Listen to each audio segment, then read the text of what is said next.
Welcome back, viewers. Hope you're having a great day. So today I'm going to get into the Ahsoka series on Disney Plus. One of my favorite all-time characters, Ahsoka Tano. I mean, ever since Luke Skywalker as a youngster was one of my role models, my heroes, through the adversities that he had to overcome to become the hero of the story was phenomenal. And I didn't see anything like it up until I started watching the Clone Wars animated series, and Ahsoka Tano just got me hooked. She was at the same time so fragile and such a warrior. When the initial series of the Clone Wars was canceled, I was finally, maybe they can bring her to the big screen. And here she is on the big screen. So, let's start off with, yes, I'll be getting into spoilers. Sorry about that. I was so looking forward to this series, and it kind of starts okay. This kind of looks like Star Wars. It's not the same font, it's not the same colors. They did kind of try to go a certain way here. Kudos for that. But then, right here, you can see a plot is underway to find the lost Imperial Grand Admiral Thrawn. Okay, a plot. This sounds like AI writing the script. Really, it does. And it doesn't really explain to me what is going on. Then we will move on a little bit here to the next sequence where this is just beautiful. It is too clean though. In one way, you have the lighting of the hangar in the spaceship. And on the other hand, it seems like they have lighting from the set. It could be a little bit darker, that's just my opinion about it.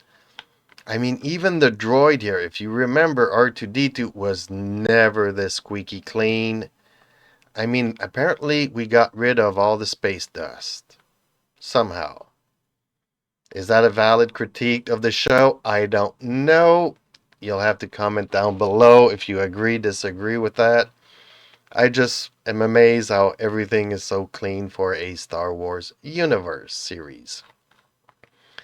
So, shortly after the show begins, we have this great scene here where we would tend to think that some Jedi are coming. But they are not Jedi. Well, again, it's a little bit complicated, a little bit further down the story. It seems like this individual was at some point a Jedi or a Jedi Padawan, but all of a sudden he is a super master force wielder. And I will quickly skip through some of the scenes here. Ooh, man gets stabbed by a lightsaber and dies. Okay. And then we have this scene that is very reminiscent of the first Star Wars movie. And yet, no blaster can get through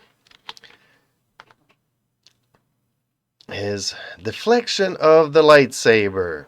I'm wondering, Lord Vader was Lord Vader. He was a masterful user of the Force, one of the strongest. Now it just seems like anybody can do what he's doing. Okay, it's a throwback. I agree. It's to bring in the memories of what we saw as a kid.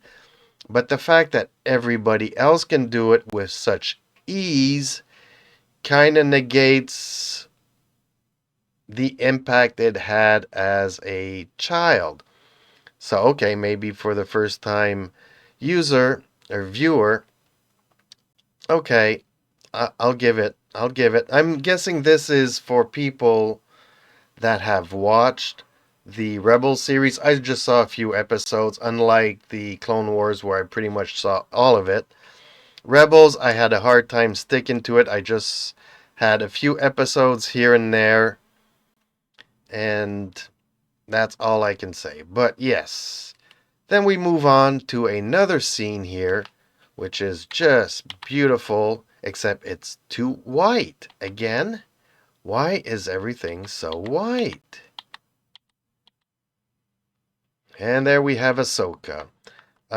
Yes. Let's call this the hairpiece. Kinda throughout the episode looks rubbery or vinyl or whatever you want to call it. It it never was, even in the cartoons, it never looked really flowing hair natural. But in this, it really pops out. I don't know if they need to put it in as CGI. And of my understanding of this race, the older you get, the longer it gets.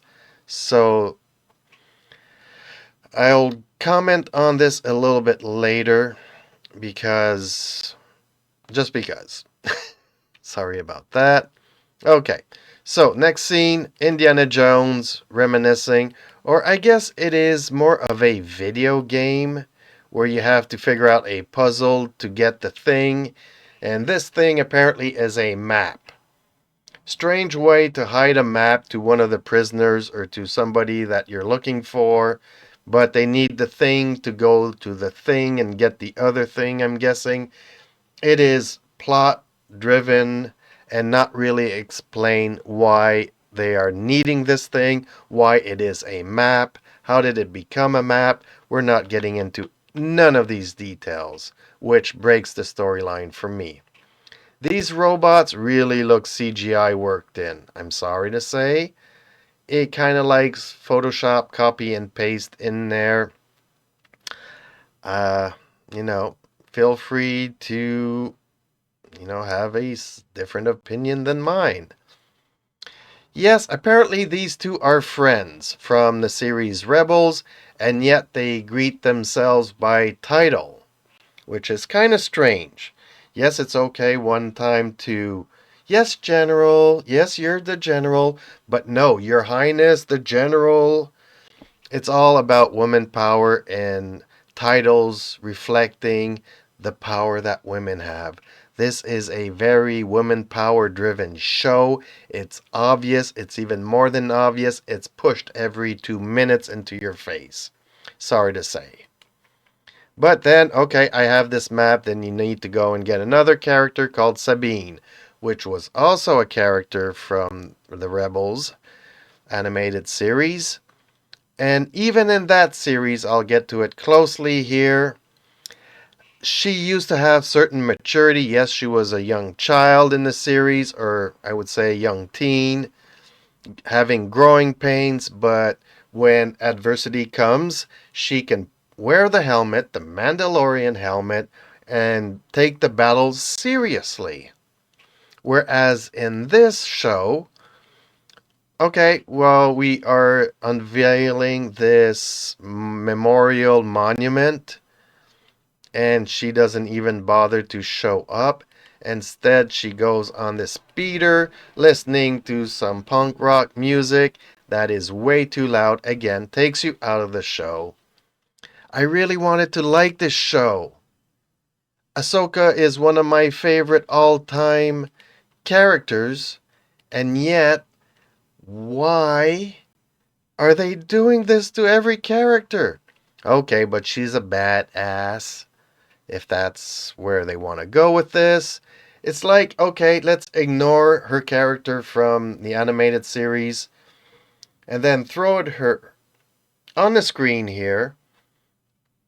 You have to forget what came before, but all the story that's happening here is also relevant to what was going on in the animated series. It gets very confusing. It's like, well, we only want you to go to the animated series to understand the story, but all the characters that we took from the animated series are completely different characters. And they did the same thing with Ahsoka. In the sense that I'll fast forward it here, Ahsoka and Sabine have this mother daughter, rebellious teenager discussion going on. and it takes both characters out of their character. I'm watching a sitcom, something drama. That could be any other show other than Star Wars and other than watching these characters on screen. But okay, don't take the thingy. Stay here with the thingy. Help me, figure out how to unlock the map. And instead, the teenager runs away, figures it out on her own because she's a badass, and kind of gets into trouble. She figures it out. And then the droids and the bad people arrive to take it and leave. Yes. Obviously, it really does feel like a video game every time you unveil a certain secret, a certain location. There is the boss fight. And strangely enough, it is not well done. The fighting scenes are cut, amateurish at best. She even can't keep balance walking in a straight line. I mean, what is happening here? Who does this? And even worse, we will get to it here. They fight. It looks very amateurish, I have to admit. And then this final scene.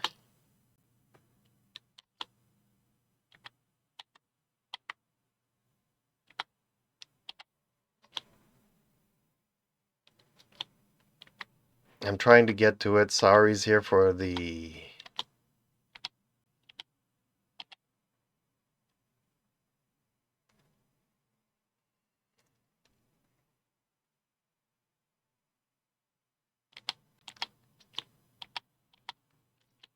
I think I missed it, actually. I think here it goes. There. The lightsaber through the chest. Okay. Insert plot armor. Women in Star Wars no longer get killed by lightsabers. Reva was able to survive it. Sabine, the same thing here. She will end up surviving this. How is it that all the other movies, all the other things, Luke lost a hand to the lightsaber, Obi-Wan got killed, Qui-Gon Jinn got killed. Why is it that all the men died to lightsabers but not the women? It makes no sense.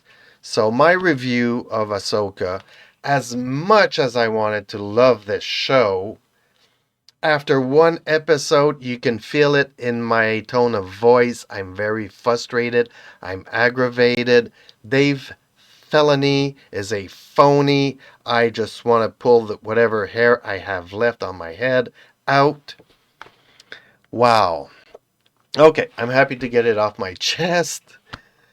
Let me know in the comments down below what you think of this first episode. Do you agree, disagree? I would like to hear your input, and hopefully I will see you in the next one. Until then, be safe.